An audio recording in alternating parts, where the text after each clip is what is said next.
கால் முட்டில திடீர்னு வீக்கம், சிவப்பு வலி வந்தாலும், அதே மாதிரி தூங்கிட்டு இருக்கப்ப திடீர்னு வலி வந்தாலும் இத கவுட்னு சொல்றாங்க. இப்ப கவுட்னா என்னன்னு பாப்போமா? Hi, this is Sahi. Welcome to our YouTube channel natural health with Sahi.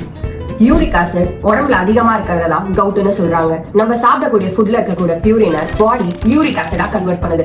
எப்பப்பெல்லாம் கிட்னியால அந்த யூரிக் ஆசிட வெளியில அனுப்ப முடியலையோ அப்பப்பெல்லாம் அந்த யூரிக் ஆசிட் பிளட்ல போய் கலந்து நம்ம இந்த யூரிக் ஆசிட் ஒரு கிறிஸ்டல் மாதிரி நம்மளோட மூட்டுல போயிட்டு தங்கிடுது. அதனாலதான் நமக்கு மூட்டு வலி, அந்த இடத்துல சிவப்பாகிறது, அது மட்டும் இல்லாம வீக்கம் ஏற்படும். யார் யாருக்கு வருதுன்னா, அதிகமா நான்வெஜ் சாப்பிடுறவங்க, சீ ஃபுட் சாப்பிடுறவங்க, ஒபீஸா இருக்கவங்க, அதே மாதிரி ஆல்கோஹால் கன்சியூம் பண்றவங்க, கிட்னி ஃபெயிலியர் இருக்கவங்க, ஹைப்பர் டென்ஷன் அதிகமா இருக்கவங்களுக்கு இந்த கவுட் வருது.